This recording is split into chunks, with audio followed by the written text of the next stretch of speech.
She texted me at 5 p.m. on the dot, "Can't make it tonight." I knew exactly where she was when she sent it, so I just said, "Sure." That night, I ordered her favorite, ridiculously expensive dinner for two, delivered straight to her ex's apartment, and paid for it in my name. Her name is Maya. We were together for a little over 2 years, living in my condo for most of that time. To everyone on the outside, we were the perfect couple. But on the inside, I always felt like I was on probation. Maya had this thing about her ex, Derek. He wasn't just an ex. He was a character in the ongoing story of her life, the one who got away but was now her best friend. I'm not an idiot. I told her from the beginning that I wasn't okay with it. We had the fight, the big one. She cried, accused me of being insecure and controlling, and swore on everything holy that their relationship was purely platonic. She said I had to trust her. Like a fool, I gave in, but on one condition. I wanted complete transparency. No secret phone calls, no "we just ran into each other" nonsense. She agreed. For a while, it seemed to work. He was a ghost in the background. But in the last few months, the ghost started to feel a lot more solid. She'd be on her phone, smiling at a text, and when I'd ask who it was, she'd say, "Just my mom," a little too quickly. She started having emergencies that required her to cancel our plans at the last minute. A friend's car broke down. A coworker needed help with a project. The excuses were always just believable enough to make me feel like a jerk for doubting them. The final nail in the coffin of my trust came about a month ago. We have one of those shared family accounts for our phones, something we set up for the data plan.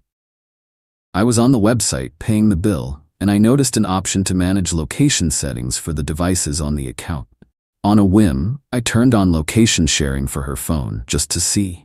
I told myself it was for emergencies, but I knew deep down I was looking for a lie. I didn't have to look for long. The very next week, she told me she was going to a late-night yoga class. I checked the location. She was at a wine bar on the other side of town. The next time, she was having a girls' night at her friend Sarah's place.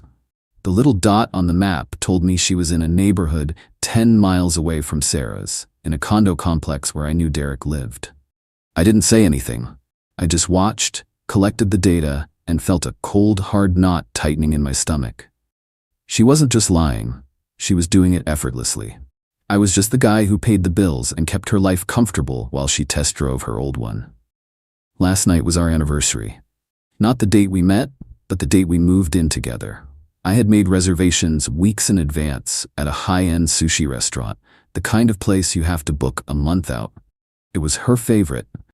She had been talking about it all week. At 5 p.m., just as I was getting ready to leave work, my phone buzzed. It was her. "Hey, so sorry, my boss just dropped a huge deadline on me. I'm going to be stuck at the office all night. Can't make it tonight? We'll celebrate this weekend, I promise." I opened the location app. The little blue dot that represented her was not at her office building. It was sitting right on top of Derek's condo, and it had been there since she'd left for work that morning. The lie was so blatant, so disrespectful, that I didn't even feel angry. I just felt a profound, chilling clarity.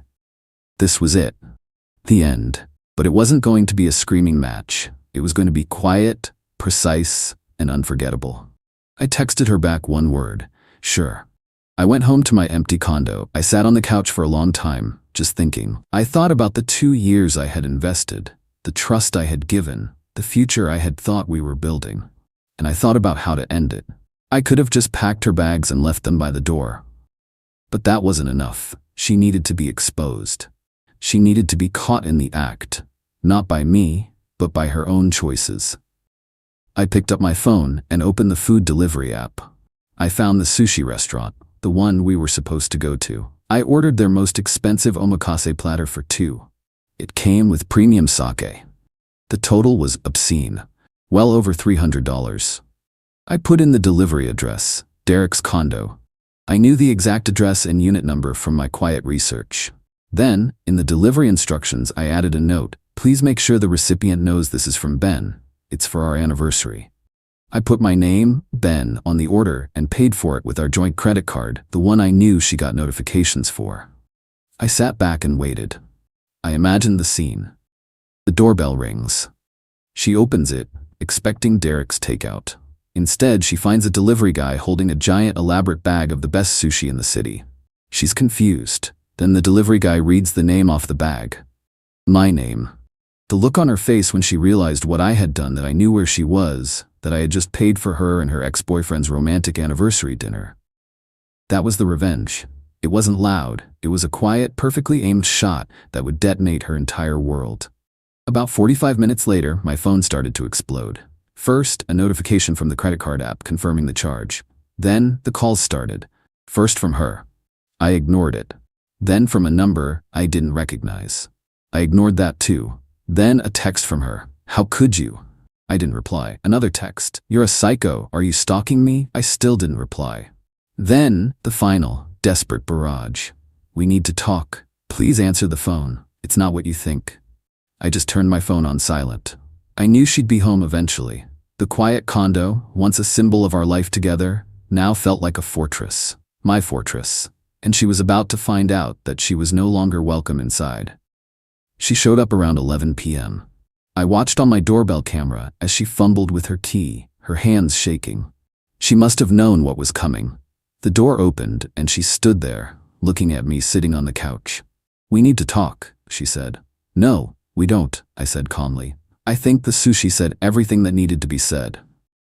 You had no right, she screamed. You embarrassed me in front of Derek. He thinks you're a crazy, jealous monster. Does he? I asked. Or does he finally realize that the woman he's sleeping with has a live-in boyfriend who just bought them dinner? I'm sure that was an interesting conversation for you two. Her face crumpled. The anger was just a cover for her panic. It was a mistake, she whimpered, the tears starting to flow. I was confused. Derek and I, we have history. I was going to tell you. No, you weren't, I said, standing up. You were going to keep lying, keep living your double life, and keep using my home and my money as your safety net. That's over. Your things are in the spare room. They're not packed. I'm not doing that for you. You have until noon tomorrow to get every single item that belongs to you out of this condo. If it's still here, at 12:01, it's going in the dumpster. She just stared at me, her mouth hanging open. You can't just kick me out. I live here. No, you don't, I said. Your name isn't on the lease. You've been a guest here for 2 years, and you have officially overstayed your welcome. The next morning was a tense, miserable circus. She didn't have anywhere to go, so she had called her parents. They showed up around 10 a.m., and they were not happy. Her father, a big, imposing man who had always been friendly to me, looked at me with pure disdain. Her mother immediately started in on me. I cannot believe you would treat our daughter this way, she said. After everything she's done for you, turning this sterile apartment into a home. I just looked at her. With all due respect, your daughter has been lying to me and cheating on me with her ex-boyfriend for months. I just bought them a $300 anniversary dinner at his apartment last night. You should be more concerned about her choices than my reaction to them. That shut them up for a minute. They clearly hadn't gotten the full story from Maya, just the version where I was the villain. They helped her pack in a tense, angry silence. As they were loading the last box into their car, Maya's father walked up to me. You'll regret this, son, he said. She's the best thing that ever happened to you. I just shook my head. No, sir. Getting rid of her is. After they were gone, the first thing I did was go through every account I had. I closed our joint credit card. I removed her as an authorized user on my others. I changed every password to every account we had ever shared. Then I went to the bank and cleaned out our joint savings account, which was mostly my money anyway, and moved it into a new, private account. The silence that followed was a relief, but I knew it was just the calm before the storm. The storm arrived 2 days later, not from Maya, but from Derek. He showed up at my condo unannounced on a Sunday afternoon. I saw him on the doorbell camera before he even buzzed. He looked furious. I let him stew on my doorstep for a minute before I answered. We need to talk, he said, trying to push past me into my home. I blocked the doorway. No, we don't. You and I have nothing to talk about, I told him. You blew up my life, man, he said, his voice shaking with anger.